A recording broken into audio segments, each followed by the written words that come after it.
Olá, tudo bem? Seguindo nossa série de aulas facilitadoras acerca do livro Novas Essências do Pensamento de Unificação.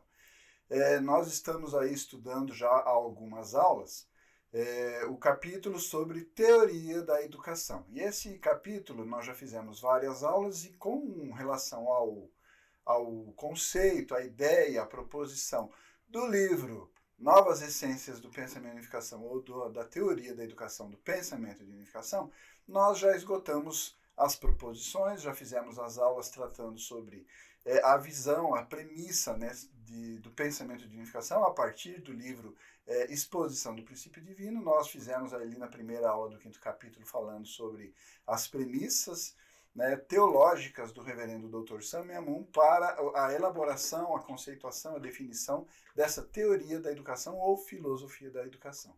Nas aulas seguintes, foram 3 aulas, nós detalhamos, é lógico que sempre como eu menciono nas aulas anteriores, eu vou reiterar, de forma sucinta, trazendo as ideias principais, os conceitos que eu, no meu entendimento, creio que vão ajudar bastante no entendimento depois do livro, né? Quando você pegar o livro e estudar o livro. Então, essas 3 aulas falando sobre a teoria da educação, tratando sobre educação do coração, educação da norma e educação do domínio ou para o domínio. Então, essas aulas facilitadoras vão ajudar bastante você. Então, é por isso que eu digo, né? Se você viu, não ficou muito claro, assista de novo. Se você não viu, né? É fundamental. Essas aulas são aulas, como eu digo sempre, são aulas imperdíveis, fundamentais, esclarecedoras, claras e objetivas, permitindo que depois, ao pegar o livro, você se sinta bastante confortável ao estudar esse capítulo especificamente. E nessa aula, como eu tinha mencionado, finalizando a aula anterior ali, nós vamos falar finalizando esse capítulo. Mas enfim, primeiramente eu gostaria também de referenciar, e vou colocar aí na sua tela, o livro a partir do qual nós estamos estudando, está aí na sua tela, Novas Essências do Pensamento de Unificação. Eu sempre faço essa referência porque se você não assistiu nenhuma aula anterior, resolveu iniciar o estudo por essa aula, então é importante que você entenda a partir de onde nós estamos fazendo toda essa série de aulas que já estão disponíveis aí em vídeo para você acompanhar. Então o livro está aí na sua tela e o local onde você pode acessar ele gratuitamente, fazer o download, está ali, www.unificacionista.com. E na tela também ali já estamos disponibilizando o QR Code com o qual você vai acessar bem rapidinho aí o site. Então a dica é, entrou no site, vai ali no menu na lateral, né, da lateral direita na sua tela, tem um menu e você vai ali, vídeos, já tem uma subclassificação com vários temas que a gente aborda ali em aulas facilitadoras, mas o primeiro é pensamento de unificação. Você vai clicar ali e assistir essas aulas. Mas o livro está na seção literatura. Nesse mesmo menu, você vai ali em literatura, entre outros livros, são mais de 50 livros disponíveis ali gratuitamente para você acessar. Você pode também ler eles online ali, a gente tem uma ferramenta bem bacana ali que permite você manusear esse livro e folhear ele no próprio site, ou então, né, como eu sempre recomendo, faça o download, tenha ele aí para você acessar com mais prontidão no seu celular, no seu tablet, no seu laptop, enfim, né, o livro está lá à sua disposição. Ok? Então vamos aí, já vou avançar uma tela para a gente situar o que nós vamos tratar especificamente nessa última aula acerca do capítulo Teoria da Educação. Basicamente está aí na sua tela a 4ª e última sessão desse capítulo, tem o título Teorias Tradicionais da Educação. Nesta sessão nós vamos apresentar os principais pontos de determinadas teorias tradicionais da educação. E pela comparação da teoria da unificação, ou a teoria da educação, ou a filosofia da educação, da unificação, do pensamento de unificação, com essas teorias você vai poder entender mais claramente o significado histórico da teoria da educação, do pensamento de unificação que nós estamos apresentando aqui sucintamente através dessas aulas facilitadoras, mas que está bem detalhadinho ali no livro.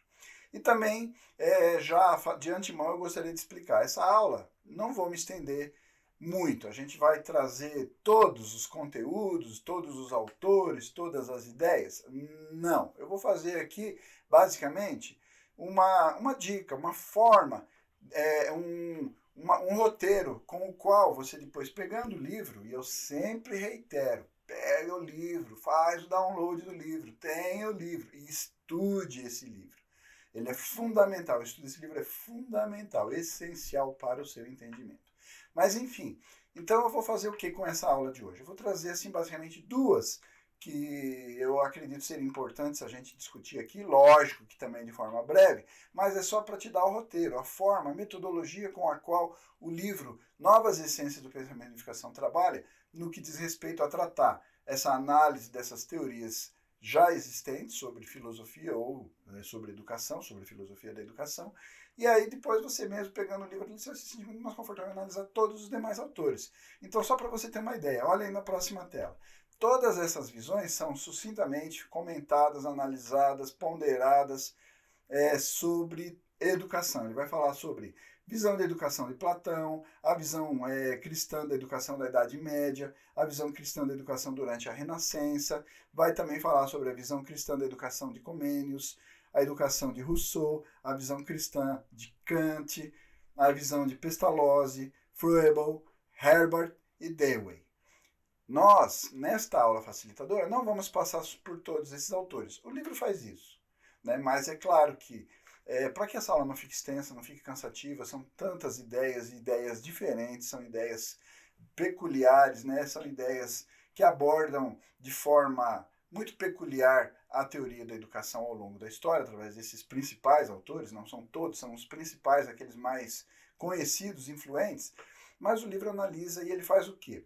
Como eu mencionei lá no finalzinho do terceiro capítulo, quando a gente estudou Teoria da Natureza Humana Original, tem uma parte do livro, e a gente fez uma aula facilitadora também resumida, aonde nós analisamos as visões existencialistas, né, alguns autores existencialistas ao longo da história, e como eu fiz naquela aula, eu vou fazer agora muito mais sucinto. Por quê? Porque a gente já deu ali umas dicas, mas se você não viu aquela aula, eu vou fazer isso de novo. Então essa aula basicamente tem qual objetivo? Eu vou pegar basicamente duas visões aí que eu acho que são as mais importantes aí a nível de influência, de argumentação e fundamentação daquilo que a gente tem hoje estabelecido como teoria da educação convencionalmente compreendida, entendida, aceita, difundida e praticada no nosso dia a dia. Beleza? Mas então aí é só a reiteração, né? Depois você pega o livro, todos esses autores são analisados e de que forma? Como a gente mencionou lá na teoria da natureza humana original, nas visões existencialistas, o que a gente faz? A gente vai olhar as proposições de cada um desses autores, o livro faz isso, fazendo o seguinte, ele vai analisar os pontos, ok, beleza, que são ótimos, são realmente edificantes de forma positiva no que diz respeito à elaboração da teoria da educação, de uma filosofia ideal de educação, mas também ele vai ver ali alguns pontos deficientes, algumas fraquezas conceituais, alguns pontos fracos ali no que diz respeito às suas ideias fundamentais para a elaboração dessas filosofias de educação, e aí fazer uma proposição. Por isso, na tela anterior eu falei ali, a importância de você fazer esse estudo, de que forma? A teoria da educação já está bem argumentada nas nossas aulas facilitadoras e nas sessões anteriores do livro, mas é importante você ver, analisando o que a gente já tem hoje, e fazendo essa comparação, como a gente mencionou aí na tela anterior, fazendo essa comparação sobre o que existe de ideias, né, já existentes sobre filosofia da educação e o que o pensamento de unificação traz como propósito, para você fazer uma comparação e perceber o valor, a importância dessa nova proposição do pensamento de unificação acerca de educação, o valor histórico, fundamental, definindo, marcando um ponto de mudança, um ponto de transição fundamental que precisa ser urgentemente analisado, ponderado, refletido, desenvolvido e principalmente aplicado, principalmente colocado em prática no mundo atual. Mas enfim, né? Eu já fiz várias reiterações sobre isso, já dei bastante ênfase sobre isso, não vou ficar voltando a isso. Basicamente, então, nós vamos avançar aí, né? E eu vou falar primeiramente sobre a visão da educação comunista. Essa é a primeira que eu gostaria de fazer um breve comentário também, fazer algumas análises e ponderações. Por quê? Porque talvez ao pegar o livro, por serem muitos conceitos, e também não são conceitos tão aprofundados, ele vai pegando as ideias principais. Então, é uma defesa de tese, não, são ponderações, reflexões e análises. E eu vou fazer aqui também de forma sucinta, mas para você ver a importância do que o livro fala sobre a visão da educação comunista. Beleza? Tá pronto? Então vamos começar a nossa aulinha? Vai ser breve, eu vou fazer aqui bem sucinto, mas com o objetivo de ajudar você depois a estudar toda essa quarta sessão aí sobre as teorias tradicionais da educação no pensamento de unificação. Beleza? Caderninho à mão, caneta à mão, eu vou dando as dicas, mas depois pega essas dicas, pega essa aulinha e estuda lá, tá bom? Vamos lá. Então vamos aí. Marx e Lenin criticaram o tipo de educação conduzido na sociedade capitalista. De acordo com Marx, na sociedade capitalista, as políticas educacionais são desenvolvidas para manter as pessoas na ignorância. Né? Então ele está dizendo aí uma crítica bastante contundente ao que o sistema capitalista faz sobre a educação, que é educar para a ignorância. Né? É a proposição aí que, né, a gente está citando um trechinho de Marx e Lenin. Os mestres são trabalhadores produtivos que dirigem as cabeças dos estudantes e trabalham para enriquecer o proprietário da escola, o dono do capital, né? Aquela teoria básica econômica do comunismo. De acordo com Lenin, a educação capitalista é um instrumento de domínio da classe burguesa, cujo objetivo é criar servos dóceis e eficientes da burguesia e escravos e ferramentas do capital. Então, basicamente, estamos dizendo nada novo aí, né? É um trechinho que a gente tira de lá, mas que é a ideia central, é o norteador para o desenvolvimento de todas as proposições que o marxismo e o leninismo fazem no que diz respeito à proposição de uma sociedade ideal. Em contraste com a educação em uma sociedade capitalista, na sociedade capitalista, o Lenin afirmava: as escolas devem se tornar um instrumento da ditadura do proletariado. Né? Tá aí entre aspas, dá para abrir um parênteses? Dá, porque é uma frase bem sucinta que carrega toda uma justificativa que é trabalhada ao longo de todo o pensamento marxista-leninista, né, que é a proposição e a construção de um conflito, né, baseado lá naquela visão dialética que a gente já criticou aí em aulas anteriores, mas basicamente naquela ideia da dialética fazia a proposição de um choque, de uma luta de classes, de uma revolução, usando inclusive a revolução violenta, né, que é o grande argumento aí do marxismo-leninismo, e a educação é um instrumento, né, é uma ferramenta para se fazer esse processo, até se construir, entre aspas, essa ditadura do proletariado. Ele também disse que os mestres devem se tornar os soldados que incutem o espírito do comunismo nas massas de trabalhadores. Ou seja, ele critica o método capitalista de formar escravos para a manutenção do sistema de acumulação de capital, enriquecimento dos donos do capital, etc. Mas a proposição dele, no extremo oposto, ali radicalmente oposto, mas exatamente igual, é fazer a mesma coisa, né? Formar pessoas que têm o espírito, né, do comunismo, de ter essa revolta de classes, esse conflito, essa luta, essa disputa e o choque, né? Mas enfim, é só para você ir pegando os macetes da onde querem chegar, né? Marx e Lenin com essas proposições na análise sobre educação. Então, o propósito de uma educação comunista foi afirmado no preâmbulo lá da Lei Nacional dos Fundamentos da Educação da União Soviética, isso em 1973, tá bom? O objetivo da educação nacional na União Soviética é criar um arquiteto altamente cultivado, íntegro, plenamente desenvolvido e ativo da sociedade comunista, que tenha sido criado sob o pensamento marxista-leninista, com respeito pela lei soviética e a ordem socialista, e com atitude comunista em relação ao trabalho. Em outras palavras, o propósito da educação comunista é criar pessoas dedicadas para a construção de uma sociedade comunista. A imagem da pessoa ideal é o ser humano íntegro e plenamente desenvolvido. Nossa, que fantástico, que ideia elevadíssima e profunda, né? Percebeu aí na minha entonação sarcasmo, né? Por quê? Porque a grande questão é o que eles entendem por ser humano e qual é a ideia de ser humano ideal. Lembra, quando a gente falou lá, não vou fazer toda essa aula de novo, tá? Mas só quando a gente estudou sobre as visões existencialistas lá no terceiro capítulo, como eu mencionei, a gente também passa ali, né? Faz ali uma passagem, uma trafegada sobre a ideia comunista do ser humano. E lembra que a gente coloca lá as 4 grandes alienações humanas que Marx propõe nas suas ideias, né?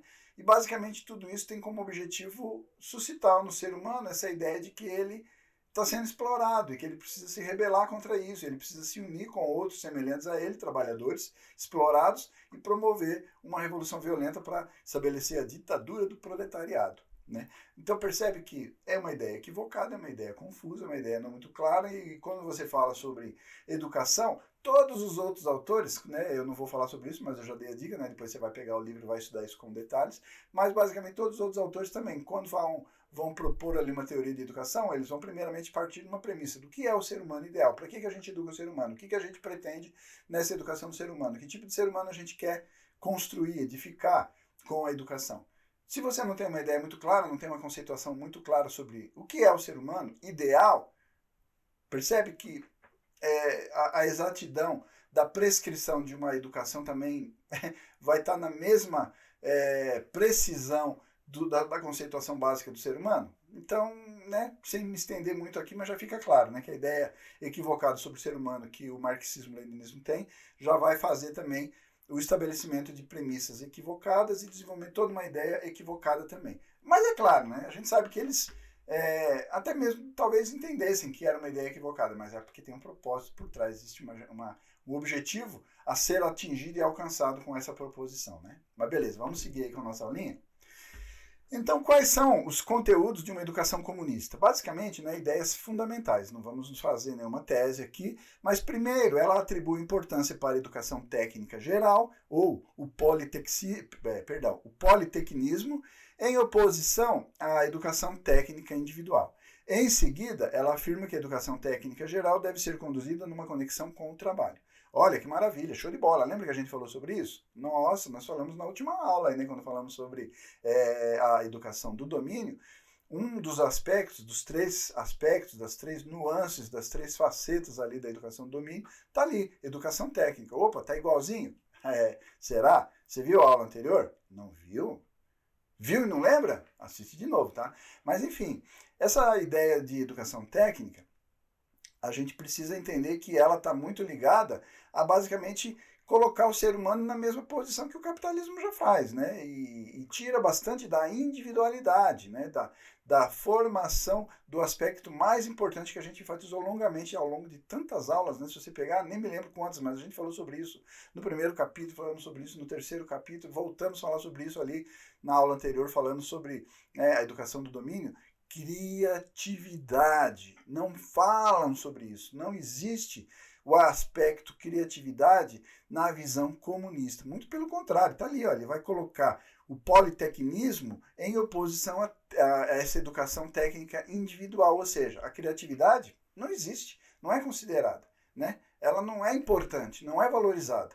O que vai totalmente contra o que nós estamos propondo e defendendo dentro da teoria da educação, especificamente a educação do domínio, no pensamento de unificação do reverendo Dr. Samya Moon. Ok?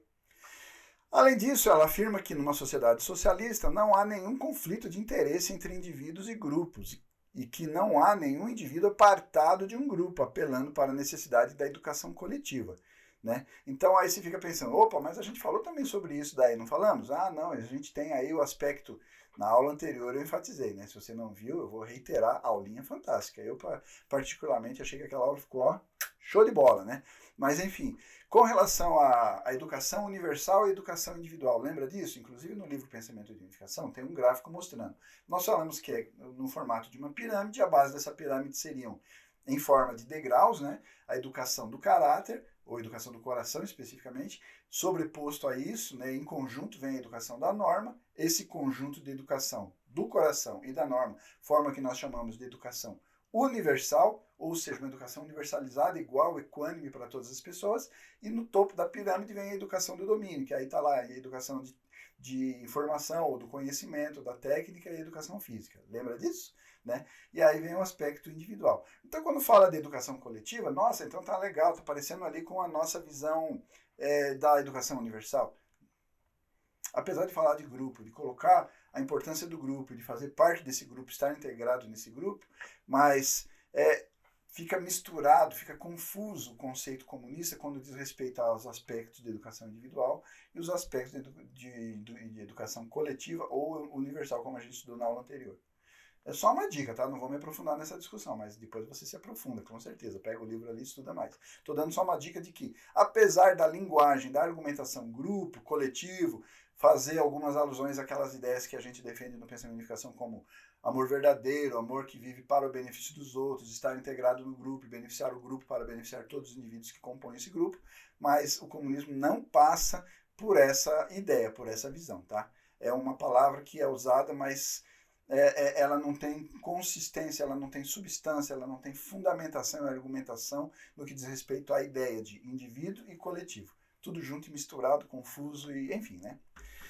Então a educação técnica geral foi sistematizada por Krupskaya e a educação coletiva sistematizada por Makarenko. Eu trouxe ali, né, porque o livro menciona e é importante depois, se você pretende se aprofundar no entendimento disso, são dois personagens que são fundamentais você estudar para entender toda a argumentação que é utilizada na elaboração da teoria de educação comunista, né? São personagens que deram sua contribuição e que são referenciais, né? Mas é a título de referência, se você pretende aprofundar, beleza? Então tá aí na tela, se você quiser copiar, dá um pause no vídeo, copia, depois pega esses autores e dá uma estudada mais aprofundadamente. Pode até procurar no Google ali que você vai encontrar, tá bom? Pelo menos ideias mais gerais, tá?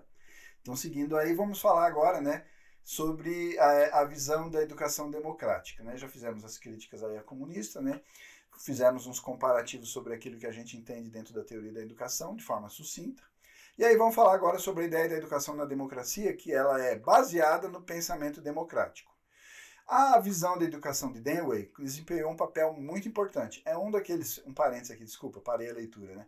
É um daqueles últimos autores que eu mencionei numa tela anterior, mostrando todos aqueles que o livro vai estudando, e ele é o último dessa série histórica que o livro vai trazendo. Então, tá aí a dica, né? Tá no livro, tem mais argumentos, eu não vou aprofundar aqui para não ficar extensa essa aula, é só uma aula facilitadora, tá bom?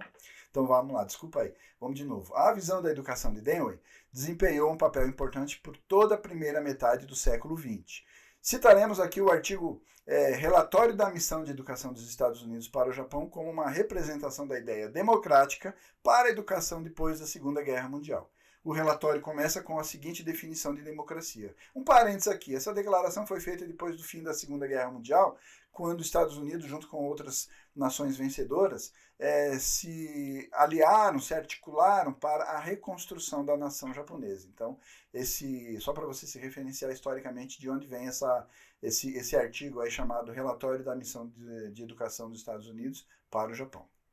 Então vamos lá. Democracia não é um culto, mas um meio conveniente através do qual as energias emancipadas dos homens podem se apresentar em maior variedade. Democracia é melhor concebida não como um remoto, entretanto radiante objetivo, mas como o espírito amplo de toda a liberdade atual.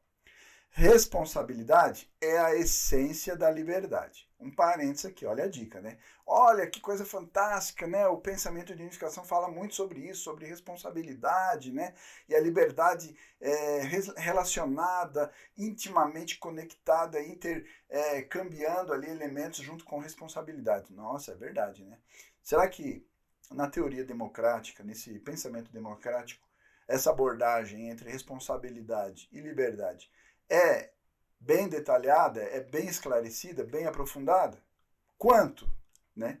São reflexões. Eu vou dar a resposta aqui? Não. Estou fazendo alguns parênteses para ajudar você a refletir. Você tem que ler, analisar, ponderar, refletir tudo aquilo que a gente está falando aqui. Né? A gente não está dando conceitos puramente prontos, enlatados, para você simplesmente fazer download aí no seu Ryunsan interno. Né? Ideias, conceitos, leis e princípios. Não.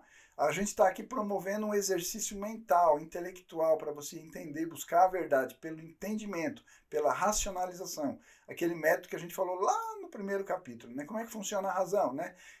A percepção, o entendimento e a racionalização. Então, eu estou tentando fazer você perceber, entender e racionalizar.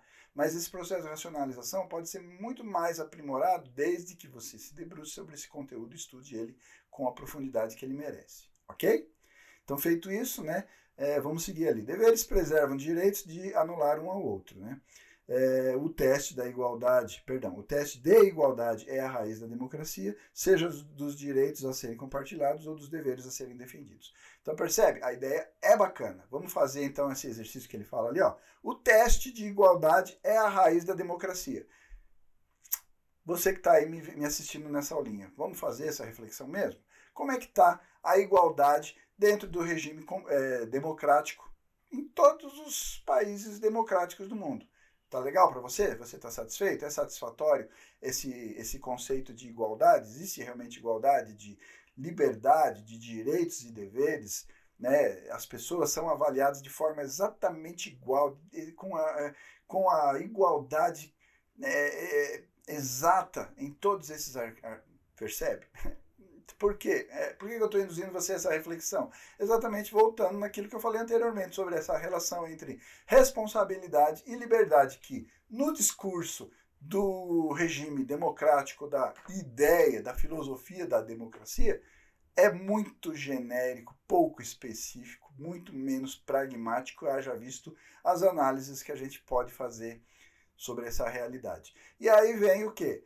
As brechas, as lacunas, as falhas, os pontos não muito fortes ali, né? Não são fortes o suficiente para evitar ataques das ideias comunistas, materialistas, ateístas, porque é ali que prolifera, é o solo fecundo no qual as ideias materialistas, comunistas, revolucionárias que se contrapõem ao regime democrático e capitalista, né, estão aí cada vez mais fortes, ressurgindo, renascendo das cinzas daquilo que a gente vê quando observamos os países mais antigos aí com relação às experiências e práticas do comunismo, né?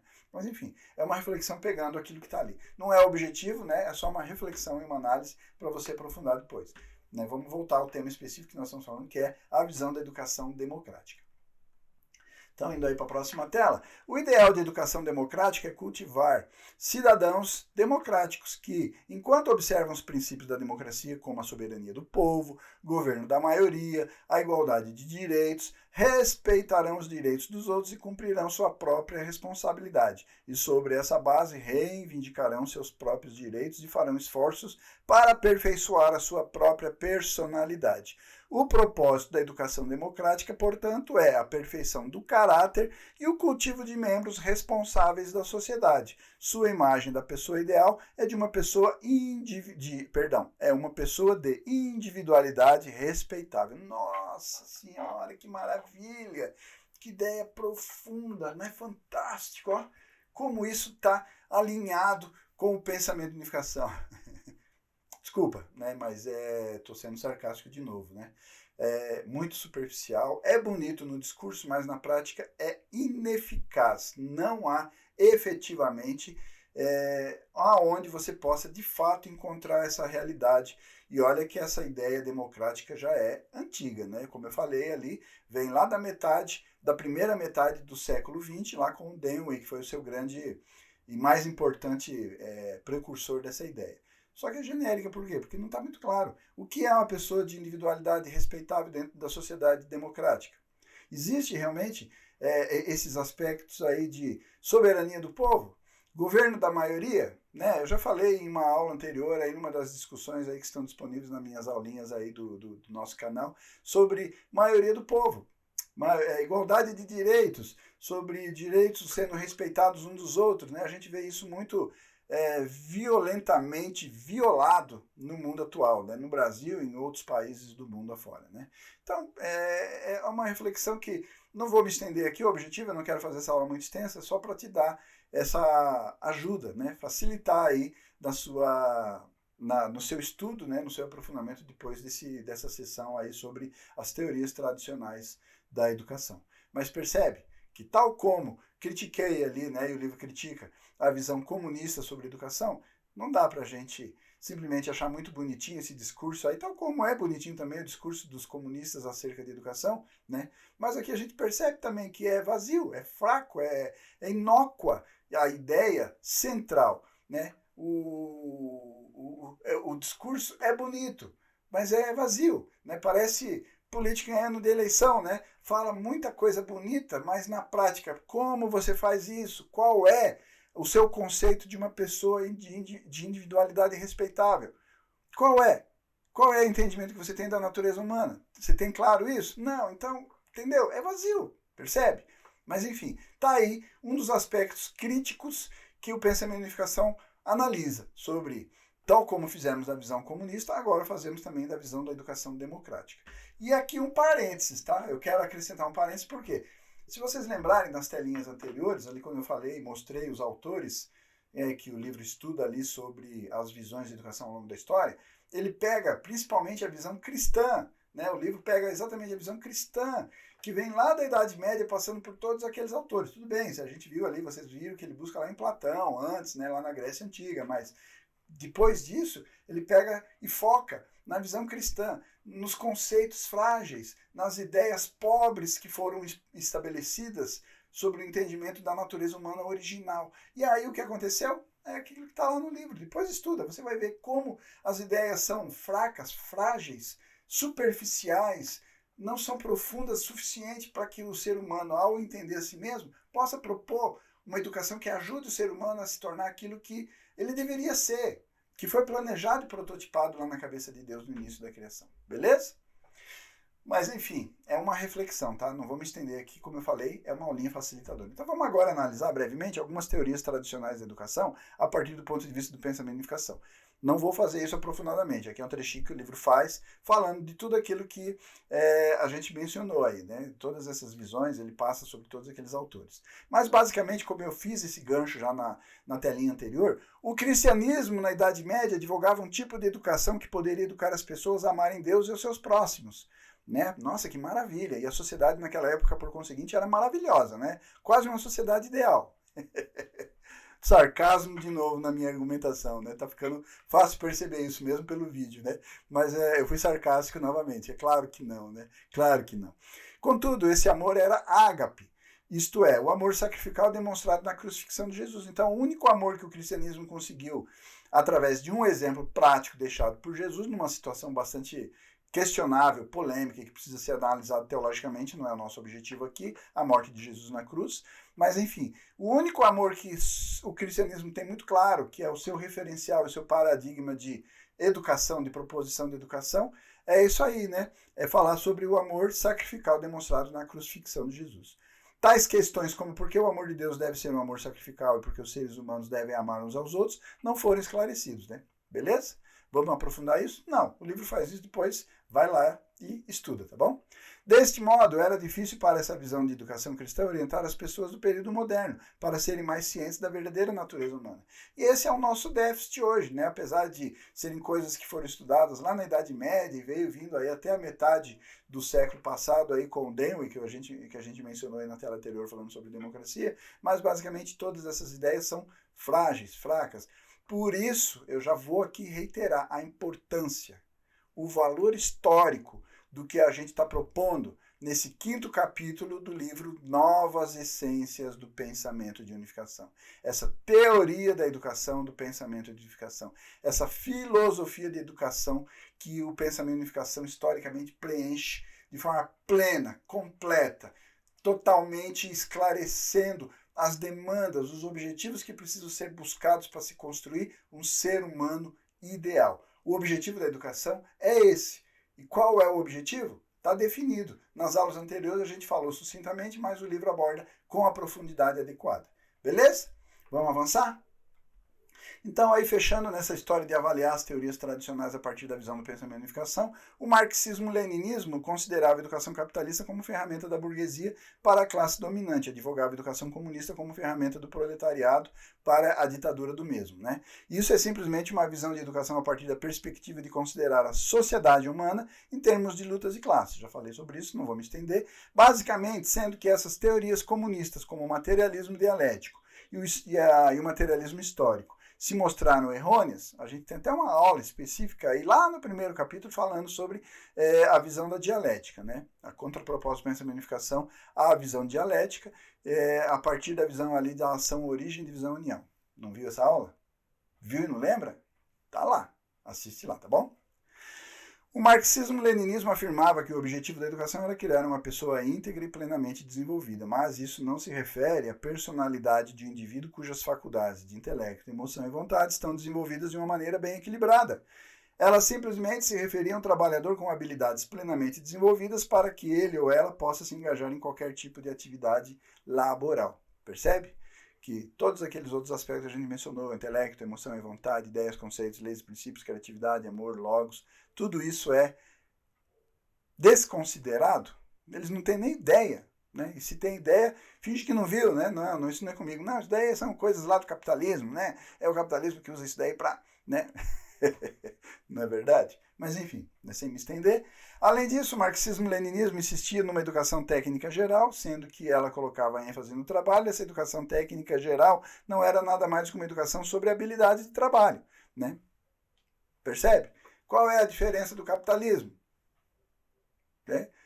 Você critica, mas faz a mesma coisa. Então são opostos que combatem, que colidem, né, que se degladiam, existe essa luta, mas que na verdade falam a mesma coisa com extremismos ou para lá ou para cá, né? Mas enfim.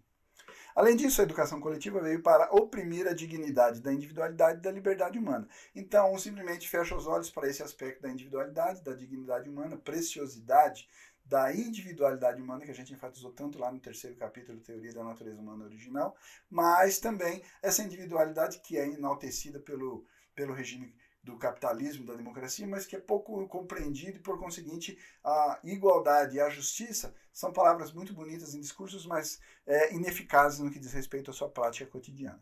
Finalmente, uma educação democrática está baseada no valor e dignidade do indivíduo. Olha que maravilha, né? Sarcasmo de novo, né? Contudo, o excesso de ênfase nos direitos dos indivíduos fez surgir uma tendência para o individualismo e o egoísmo. E, principalmente, aqui eu quero acrescentar um parênteses que eu vou colocar meu aí, que a sociedade, por conta disso, passou a ser exacerbadamente materialista. Opa! Você está dizendo que o capitalismo é materialista, que a sociedade democrática é materialista? Sim, senhor. Né? É só analisar como as pessoas vivem hoje, né? Acabei de criticar aí a dificuldade de implementar regime de igualdade no que diz respeito à economia, o que o comunismo falou muito bonito, mas que também não conseguiu aplicar em nenhuma das repúblicas que se estabeleceu no mundo baseado no regime comunista, mas o capitalismo também, tal qual, também pratica a má distribuição, a injustiça, a pouca capacidade aí de permitir a igualdade de direitos e de deveres para os seus cidadãos. Além disso, sendo que ela defende a natureza humana na base do humanismo, suas visões sobre valores se tornaram relativas. Como resultado, a desordem social se tornou inevitável. Somente quando uma educação do coração e uma educação da norma baseadas no amor absoluto de Deus são praticados, o valor e a dignidade do indivíduo podem ser firmemente estabelecidos e a harmonia e a ordem social podem ser mantidas. Isso a gente elaborou, desenvolveu bem aprofundadamente nas aulas facilitadoras, nessas 3 últimas, falando sobre a educação do caráter, a educação do coração, a educação da norma nos relacionamentos humanos e a educação para domínio, né, falando ali sobre o aspecto de criatividade, educação intelectual, a educação técnica e a educação física. Então, se você não entendeu, não ficou muito claro esse capítulo, né, se debruça, leia de novo o livro, assista de novo as aulas, são aulas sucintas, mas a gente, ao analisar o conteúdo que a gente conseguiu elaborar, trazendo as ideias principais do livro, eu entendo que foram aulas muito boas, que vão te ajudar bastante na compreensão do que o pensamento de unificação propõe sobre educação. E aí fica bem enfatizado a importância do que o pensamento de unificação traz historicamente nessa proposição, nessa filosofia da educação. Beleza? Então é isso. Aí você fica pensando assim, mas espera lá, então qual é o posicionamento da teoria da educação com relação a esses 2 regimes aí, o comunismo e a democracia? É esquerda ou é direita? É democracia ou é comunismo, né?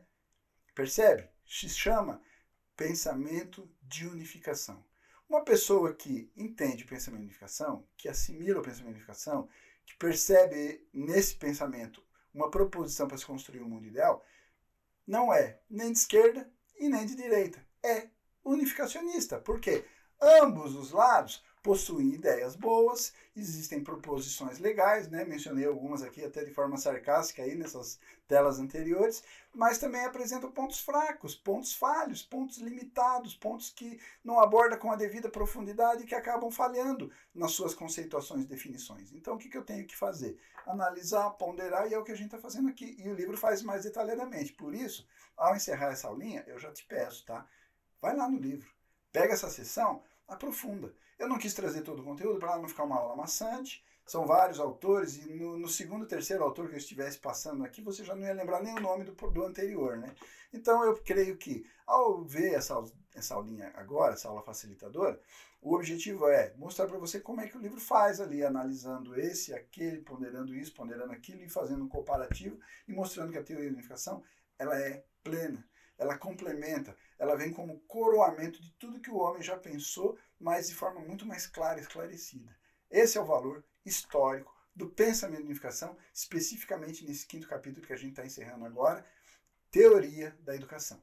Espero que você tenha gostado desse capítulo, que você aprofunde, é um capítulo muito importante, principalmente para aqueles que ou são educadores, trabalham já nessa área, né, dependente do escopo aí, né, do tipo de público que você trabalha, em qual ação, ou mesmo aqueles que, mesmo não sendo educadores, não estarem diretamente envolvidos com a área da educação, mas que entendam, né, dentro das suas áreas específicas, a importância da educação na formação de um indivíduo no que diz respeito à personalidade, aos relacionamentos e ao exercício da criatividade para o desenvolvimento do indivíduo, da sociedade humana e do mundo como um todo. Beleza? Então esse é encerrando aí o 5º capítulo, e aí já vou deixar uma dica, até nós vamos iniciar na próxima aula o 6º capítulo com o título Ética. Então essa é uma nova sessão, espero que a gente continue o nosso estudo, espero contar com a sua presença, com a sua audiência, e eu sempre reitero aí no final de cada aula, peço para você aí, deixa uma curtida do nosso vídeo, faz um comentário, né? Compartilha ele, né? Reproduza aí com os seus colegas de trabalho, se for da área da educação, ou pessoas que são amantes da educação, compartilha toda essa série, né? Basicamente são aí 5 aulas, né? Contando com essa, que são 5 aulas que vão abordar de forma bastante abrangente aí o conteúdo. E aí depois é lógico, né, que tá todo o conteúdo aqui nas aulinhas? Não, né, estão lá no livro, e aí eu reitero, né, como no início da aula eu já dei a referência, vai lá, busca o livro, faz o download e estuda, tá bom? Então é isso, agradeço aí a sua atenção e nos vemos na próxima aula, estudando então aí o 6º capítulo, Ética, à luz do pensamento de unificação. Beleza? Então nos vemos lá. Muito obrigado, até lá então. Tchau, tchau.